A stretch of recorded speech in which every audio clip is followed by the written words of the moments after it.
A Igreja da Nossa Senhora da Candelária, um importante símbolo do catolicismo no Rio de Janeiro, tem presenciado numerosos eventos políticos e sociais, como o Comício das Diretas Já e muitos outros. Infelizmente, também foi palco de um crime que abalou o Brasil e o mundo. Aproximadamente 70 crianças e adolescentes habitavam os arredores da Candelária, sem acesso a moradia digna, educação, saúde ou lazer adequados. Esquecidos pela sociedade, eram crianças desprovidas de infância, sobrevivendo como podiam, expostas a todas as formas de violência e negligência. A sociedade só se deu conta desses seres humanos quando a violência contra eles atingiu seu ápice, na noite de 23 de julho de 1993. Nessa noite, 4 policiais dispararam indiscriminadamente contra os jovens, resultando na morte de 8 crianças e jovens, com idades entre 11 e 19 anos, e deixando dezenas de outros feridos. Qual a motivação por trás deste massacre? Como se desenrolou o processo e o julgamento? O que aconteceu com os sobreviventes e que reflexões esse caso nos traz para a sociedade brasileira e a lei? Essas são questões que buscaremos responder neste vídeo.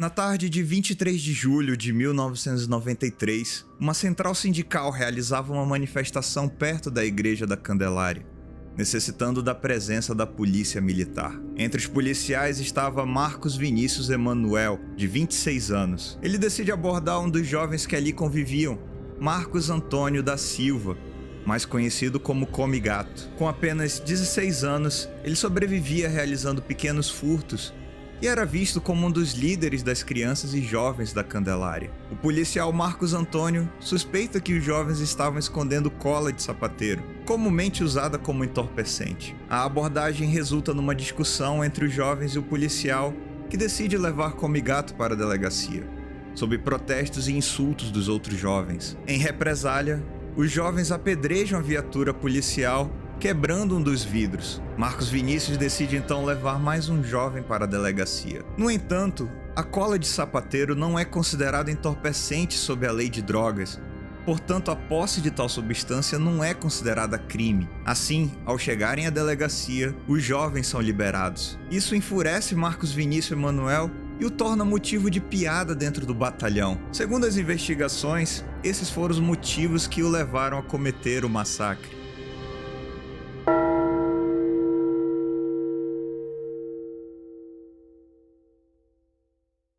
Às 11 horas da noite daquele dia, um carro passa pelo local onde os meninos dormem.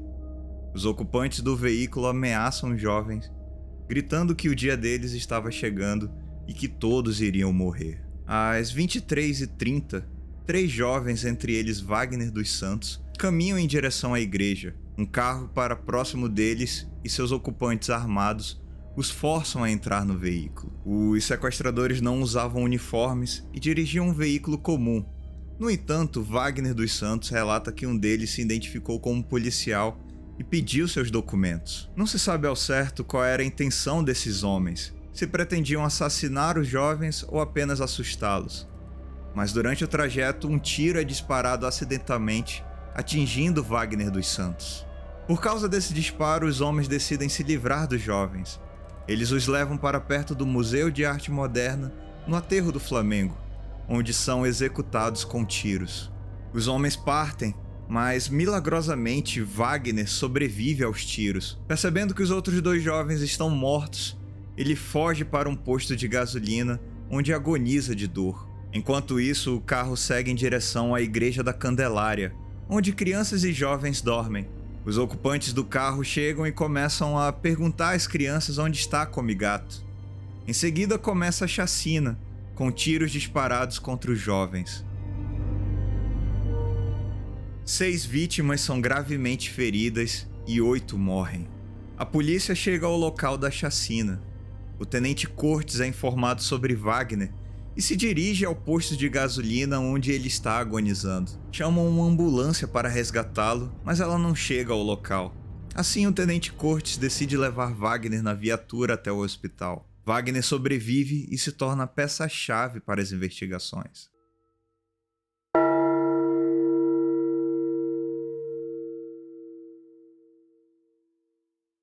Na manhã seguinte à chacina, começou a pressão internacional para a investigação e punição dos assassinos. O caso não era mais apenas um assunto de investigação criminal, mas também político. Será que o Brasil, conhecido popularmente como o país da impunidade, teria condições de investigar um crime desse porte? Principalmente quando os primeiros relatos indicaram o envolvimento de policiais? Os menores sobreviventes são levados à delegacia para prestar depoimentos. No entanto, as informações obtidas são inconsistentes.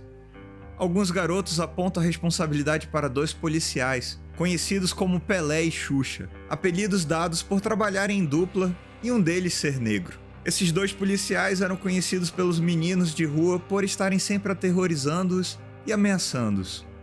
Mas não havia provas adicionais de que eles tivessem participado dos assassinatos. O policial conhecido como Xuxa apresenta como álibi seu cunhado, um serralheiro que afirma que estava bebendo com Xuxa na hora do crime. Wagner, o sobrevivente da chacina, ainda se recuperando no hospital, reconhece o policial Marcos Vinícius Emanuel por fotografia, o mesmo que se envolveu em conflito com os menores e deteve Comigato. Ele também identifica o tenente Cortes como um dos envolvidos no assassinato, o mesmo que o resgatou e salvou sua vida. Ambos são presos. Os outros sobreviventes da chacina são levados novamente à delegacia para procedimentos de reconhecimento. Com seus rostos cobertos, são levados a um ambiente caótico, cheio de jornalistas e gritos das celas. Nesse cenário de confusão e desordem, os menores têm a responsabilidade de identificar os culpados. Aqui surgem críticas claras ao sistema de reconhecimento de pessoas e a responsabilidade que impomos às vítimas. Já traumatizadas pelo horror que sofreram, essas vítimas devem ter a capacidade de reconhecer seus agressores, um procedimento propenso a erros que pode gerar injustiças. Dos reconhecimentos realizados, 3 pessoas são presas, apenas para serem declaradas inocentes 3 anos depois. Os policiais conhecidos como Xuxa e Pelé não são identificados pelos menores, mas ainda há indícios de que um dos assassinos era negro. A polícia então começa a procurar um policial negro pertencente ao 5º Batalhão, que atuava na área da Candelária. Descobrem um soldado negro pertencente ao serviço reservado da Polícia Militar. Esse soldado é convocado para participar do reconhecimento. Ele é identificado como um dos assassinos e preso, apesar de alegar inocência. Alguns jornalistas confirmam o álibi do soldado, que alegava estar na igreja no dia do ocorrido.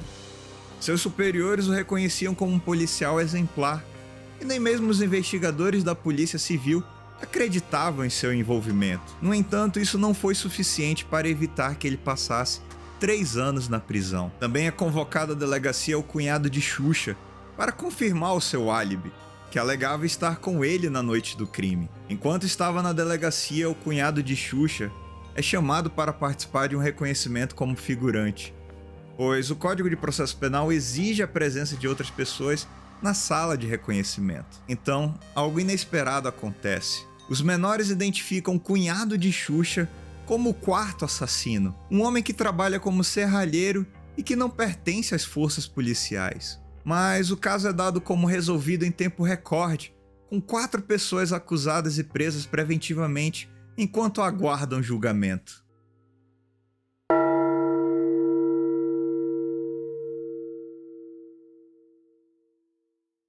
Em 9 de dezembro de 1994, Wagner, sobrevivente da chacina e principal testemunha, sofre um novo atentado contra sua vida na Central do Brasil. Ele é algemado em um banheiro e leva 4 tiros. Me algemaram, ficaram desfilando comigo, aí me levaram lá para trás da rodoviária e me atiraram. Apesar disso, Wagner sobrevive novamente e se muda para a Suíça com apoio de organizações de direitos humanos. As investigações sobre esse segundo atentado não conseguem identificar os responsáveis e nem estabelecer qualquer conexão com a chacina da Candelária.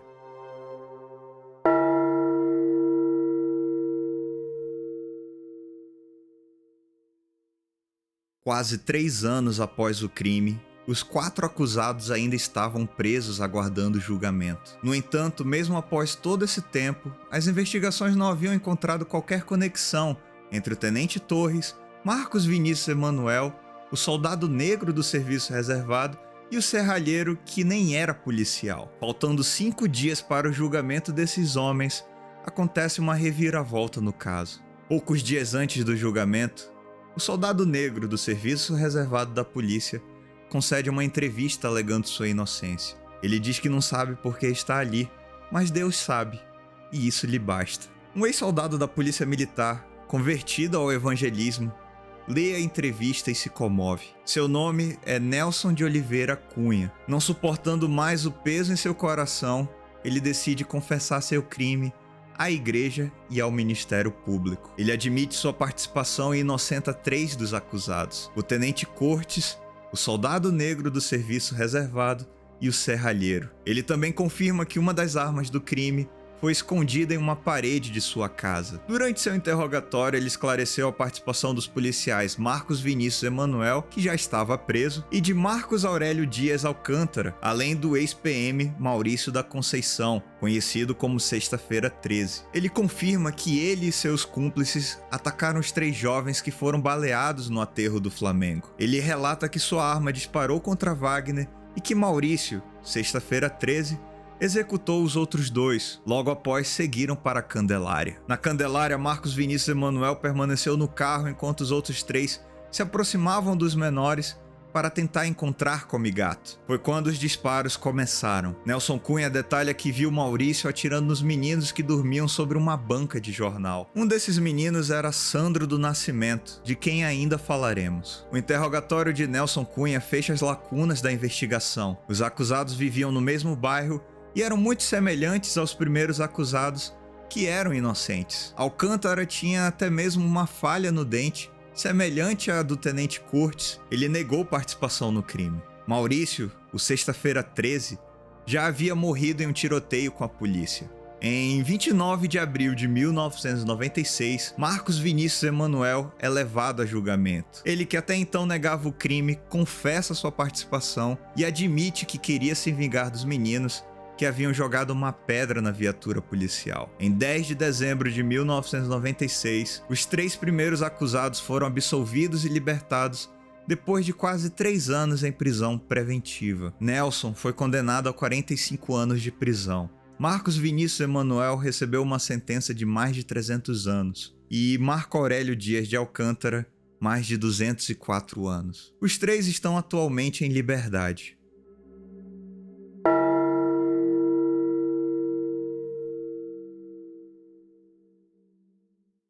A chacina deixou muitas perguntas sem respostas, e é consenso entre as vítimas e investigadores que outros policiais estiveram envolvidos, permaneceram impunes e provavelmente continuaram suas carreiras na polícia militar. Porém, as consequências mais terríveis do crime foram suportadas por suas vítimas. Wagner ainda vive na Suíça, apresenta dificuldades de fala e de locomoção.